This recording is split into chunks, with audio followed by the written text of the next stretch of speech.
Hello, welcome to Man Cave Messages. I'm starting a new series called Personal Paranormal. It's all about my personal experiences with the paranormal, and I'll have some guests on to share theirs. Now, before I get started, I'd just like to speak out to all the skeptics and the naysayers. I get it. I get it. You don't believe, you've never experienced it yourself, or if you have, you always have some explanation about what was going on. I get that. But the fact of the matter is, there's not always an explanation. Also, anyone that wants to use science to try to disprove the paranormal is science.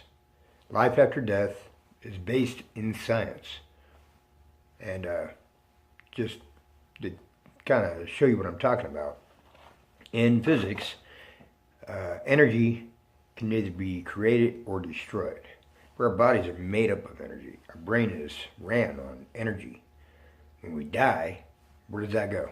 What happens with that energy? Our thoughts, our feelings, our emotions. It's all wrapped up in that energy.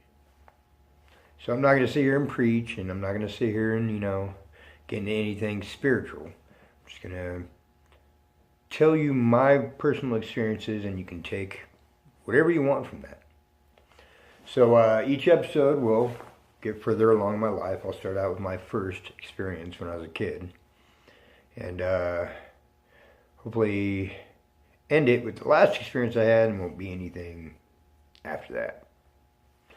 So back in 1998, or 1988, sorry, me and my family moved here to Casper, Wyoming.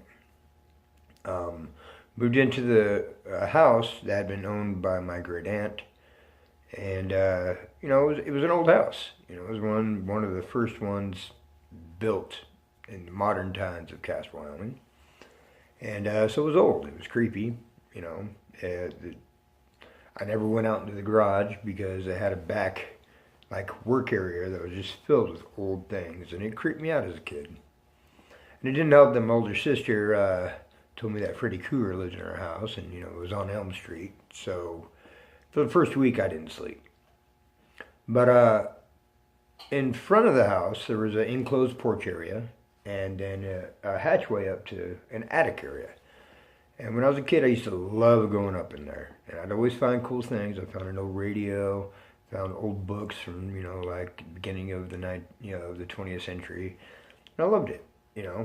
But there was a little doorway, and it was dark, and I never went into the doorway.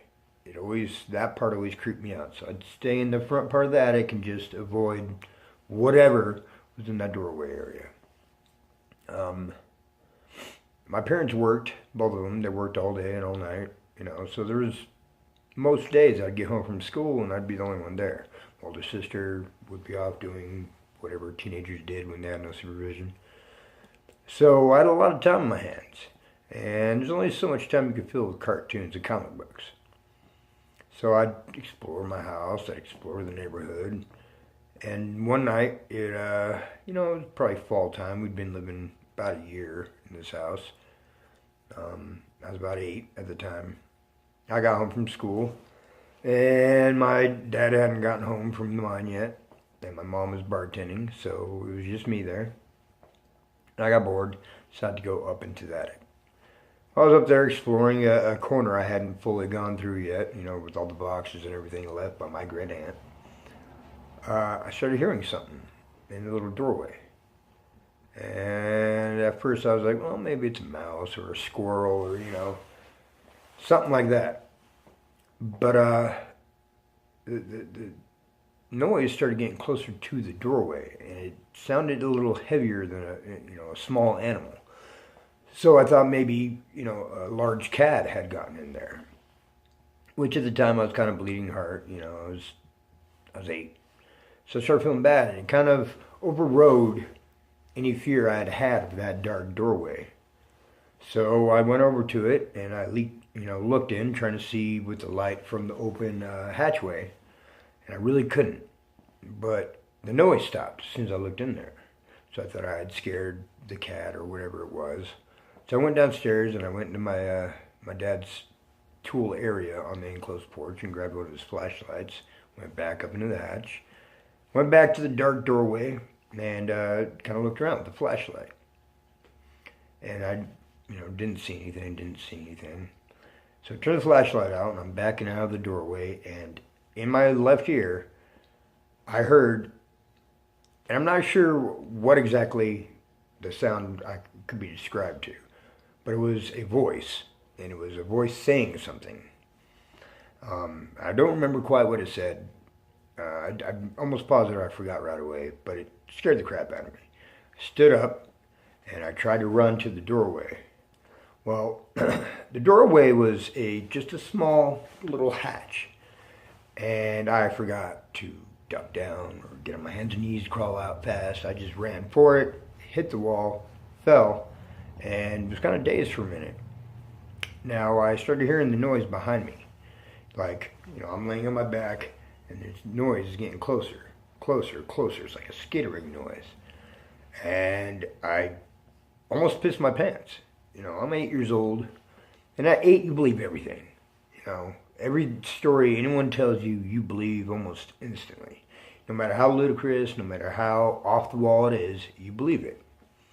So all those stories about Freddy Krueger that my sister had been telling me, they came flashing back, and all I can imagine in my head was burnt up Freddy with the glove, just coming at me.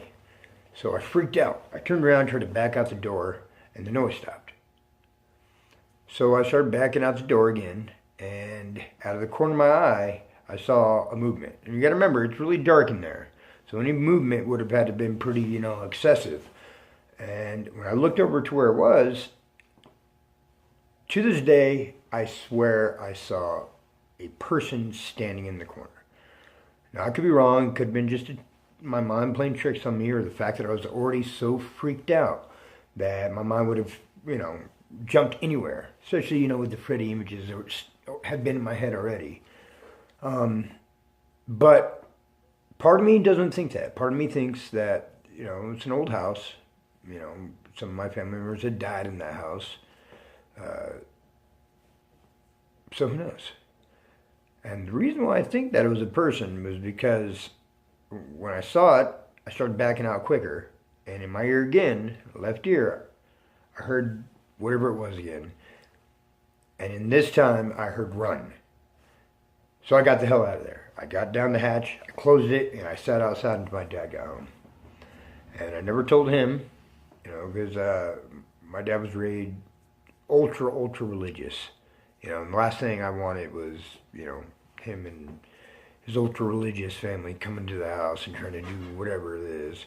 Because I had already seen them do, speak in tongues and everything. And even by 8, I already knew that wasn't, for me. That wasn't something I was cool with or into. So I never told him. I told my older sister, but she laughed it off, she was an asshole. But I just kind of kept it to myself after that. I never told my mom. I never told my friends, mostly because I had, one friend and my dog. So, and I didn't really tell anybody, and it kind of drifted from my memory until about 5 years ago when I moved back to Casper, Wyoming. And I went and drove by the house just to, it's the house I was raised in. And it all came flooding back to me. That was the very first experience I've had with the paranormal.